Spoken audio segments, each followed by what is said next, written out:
간혹 혼자 치료하다가 더 나빠질 수 있어 자가치료를 하지 말라고 병원에서 이야기 듣는 경우가 있어요. 자가치료법을 집에서 할 경우 10명 중 7명은 스스로 이석증 치료를 했다는 얘기고, 거의 대부분은 이석증이 다 좋아져 있는 것을 확인을 할 수 있습니다.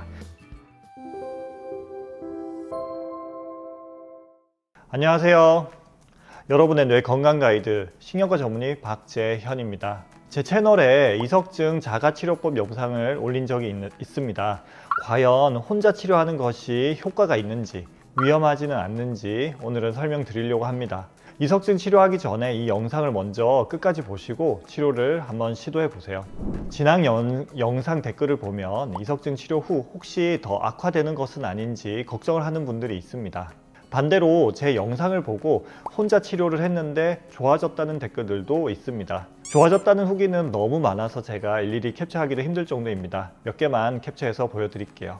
대부분 영상을 따라 몇 번 이석 전복술 운동을 했더니 좋아졌다는 것입니다. 더 자세히 보고 싶으시면 우측 상단에 영상 링크를 걸어 둘 테니 가서 보시면 됩니다. 간혹 혼자 치료하다가 더 나빠질 수 있어 자가치료를 하지 말라고 병원에서 이야기 듣는 경우가 있어요. 그래서 혼자 집에서 이석증 치료하는 것이 과연 효과가 있는지 혹은 위험하지는 않는지에 대한 연구를 오늘 소개시켜 드릴 겁니다.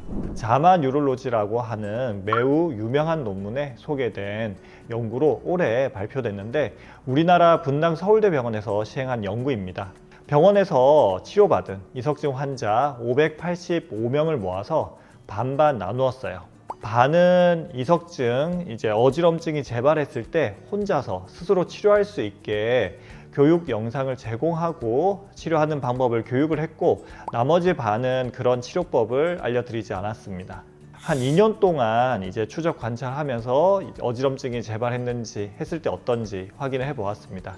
전체 환자 중에서 약 20% 정도가 이석증을 재발을 했고, 혼자서 치료한 사람들 중에서 72%는 어지럼이 좋아졌고, 자가치료를 하지 않은 사람들의 경우에는 약 42%에만 어지럼이 저절로 좋아졌다고 합니다. 즉, 자가치료법을 집에서 할 경우 10명 중 7명은 스스로 이석증 치료를 했다는 얘기고, 그리고 이렇게 자가치료를 한 사람들을 보니까 자가치료에 따른 다른 위험한 거, 혹시 이석증이 재발하거나 악화되거나 이런 경우는 없었다고 합니다. 실제 제 개인적인 경험을 한번 설명을 드리도록 할게요. 저 같은 경우는 와서 이석증 진단받고 치료를 받으면 방골이관 방향 그리고 타입에 따라서 이석증 혼자서 할 수 있는 치료법을 설명을 해 드립니다. 병원에서 치료하고 집에서 추가적인 치료하고 다음에 병원에 와서 보면 거의 대부분은 이석증이 다 좋아져 있는 것을 확인을 할 수 있습니다. 제가 이석증 치료를 따로 알려드리지 않은 경우보다는 혼자서 자가치료 교육을 하고 집에서 열심히 치료하신 분들은 더 빨리 회복이 되는 것을 확인이 가능합니다. 그리고 그랬던 경우에 혼자서 자가치료 하다가 더 나빠진 분들은 거의 없었습니다. 그러니 너무 두려워하지 말고 자가 운동을 한번 해보시는 것을 권유드립니다. 가능하면 병원에서 이석증인지 아닌지, 혹시 다른 병일 수도 있으니까 이석증인지 아닌지 정확하게 진단을 받고, 또 이석증 중에서도 어느 방골이관에 생긴 이석증인지 정확하게 진단을 받고 그 방향에 맞춰서 치료하는 것을 권해드리고요. 혹시 여건이 안 돼서 병원에 못 가는 경우에는 혼자서 제 유튜브 영상을 보고 따라해 볼 수 있는데 크게 위험하지 않으니까 너무 걱정은 하지 마세요.